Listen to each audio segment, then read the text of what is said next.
A'udzubillahiminasyaitonirrajim. Bismillahirrahmanirrahim. Assalamualaikum warahmatullahi wabarakatuh. Hai Ibu Pembaharu Institut Ibu Profesional di kelas Bunda Soleha.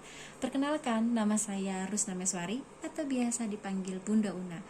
Pada kesempatan kali ini saya bahagia sekali bisa mengikuti yaitu kuliah Bunda Soleha di Institut Ibu Profesional. Pada kesempatan kali ini saya mendapatkan tantangan di hari pertama, yaitu tentang identifikasi masalah. Oke, di sini saya akan menyiapkan peralatan untuk saya melakukan jurnal, di mana jurnal itu adalah merupakan salah satu passion dan keterampilan yang saya miliki dalam saya belajar. Oleh sebab itulah saya memaksimalkan momen ini di mana mempersiapkan semua yang saya butuhkan agar saya bisa menikmati learning belajar di Ibu Pembaharu dengan yaitu energi, komitmen, dan bahagia. Yuk, kenapa sih harus ada tantangan yang pertama? Jadi waktu itu Ibu menjelaskan ya tentang identifikasi masalah dan bagaimana mempersiapkan yang harus dimiliki oleh Ibu Pembaharu ya, yaitu tentang 4 hal. Di sini ini adalah proses belajar saya pada saat itu. Maksud saat itu adalah di Ibu Profesional, dan agenda yaitu bagaimana kita mengidentifikasi masalah dulu untuk menjadi seorang Ibu Pembaharu. Nah, ternyata untuk mendapatkan identifikasi ini menjadi seorang Ibu Pembaharu, yaitu kita menjadi change maker. Dimana untuk mendapatkan change maker ini yaitu kita harus konsisten melakukan cognitive empathy, kemudian teamwork, new leadership, dan creative problem solving. Nah, di tantangan yang pertama ini adalah tantangan yang pertama ini adalah tentang identifikasi masalah.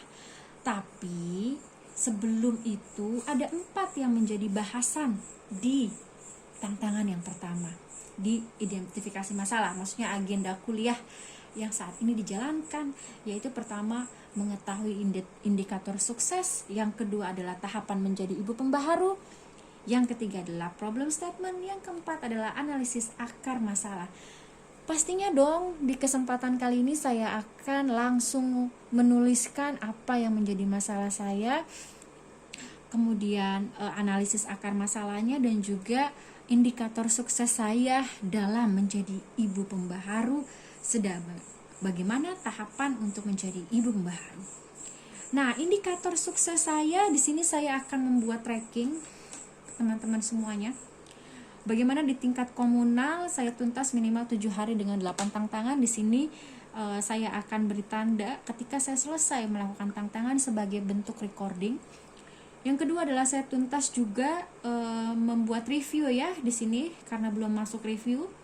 Yang ketiga adalah saya akan mampu mengubah empati menjadi minimal 1 aksi untuk 1 solusi. Kemudian saya juga aktif di komunal yaitu minimal 2 event. Di sini saya buat trackingnya juga, dan juga pastinya membuat portofolio.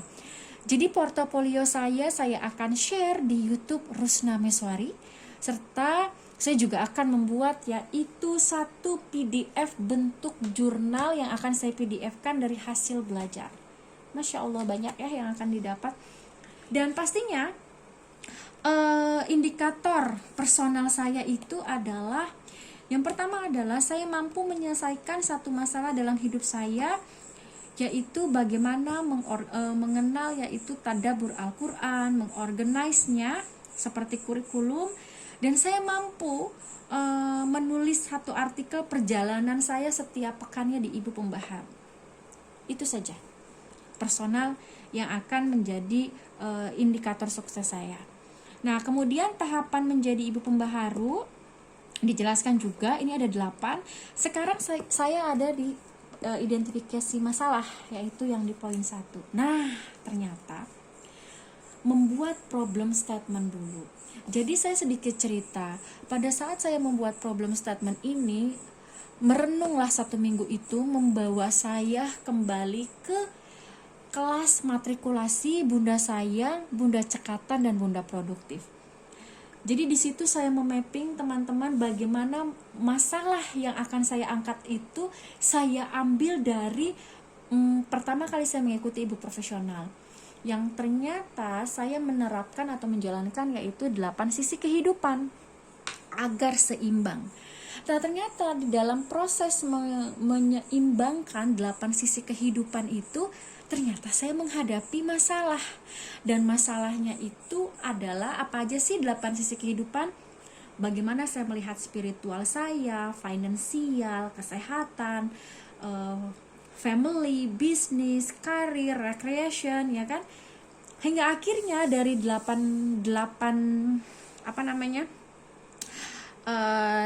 sisi kehidupan tersebut, ternyata akhirnya saya membuatlah bank masalah. Bank masalah tersebut, akhirnya setelah saya membuat bank masalah Solehah, teman-teman, ini awal saya membuat problem statement tadi ini.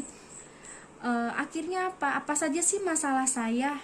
Ini saya mulai dengan masalah saya dulu. Jadi kan ada 3 yang menjadi identifikasi ya. Masalah saya, masalah keluarga, dan masalah lingkungan.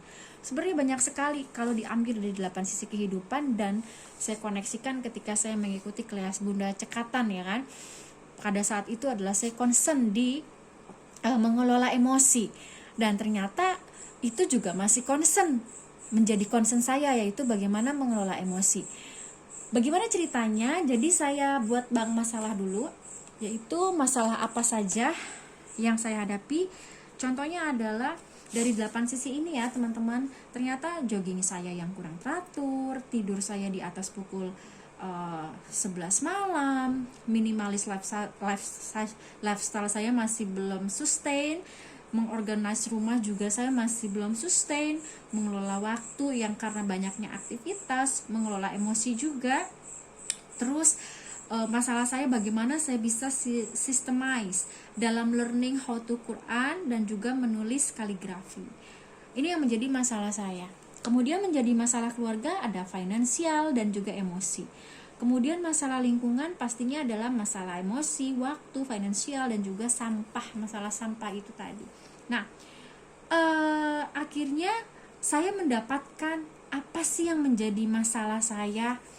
Nah, ini saya balik mengingatkan saya kepada ketika di Bunda ini ya. Bunda Cekatan ya kan. Apa sih aktivitas harian yang saya lakukan? Nah, ternyata aktivitas harian saya yang saya lakukan ini bisa menjadi yaitu pemantik masalah di dalam hidup saya, keluarga, dan juga lingkungan ya, yang tadi saya sudah tuliskan bank masalahnya. Hingga akhirnya teman-teman, di sini saya sudah memapping apa sih yang pertama sekali yang menjadi masalah saya. Ternyata masalah saya itu adalah adanya rasa kekhawatiran, keresahan di dalam hidup, ya kan? Dan bagaimana hidup saya itu kembali kepada fitrahnya, yaitu kembali kepada panduan Al-Quran. Itu masalah utama saya. Kenapa masalah ini menjadi masalah saya ya? Bagaimana ya yang tadi ya masalah ini, yaitu karena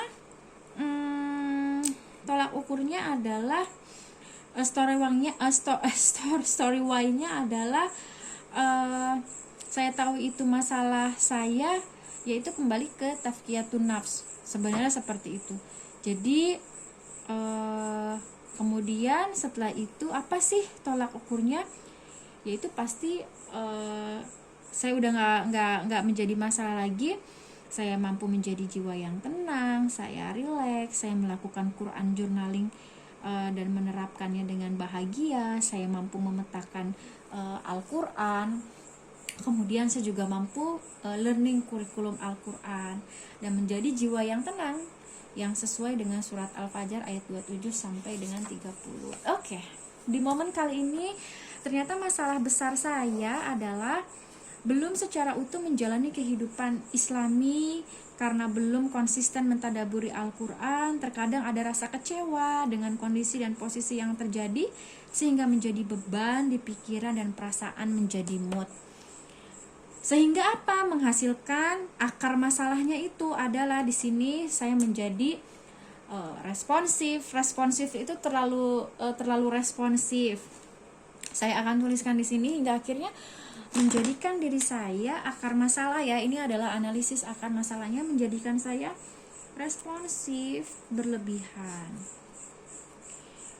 Kemudian saya muncul rasa resah, gelisah. Ya kan, merasa tertekan. Perfeksionis. Terus kadang-kadang belum siap menerima penolakan.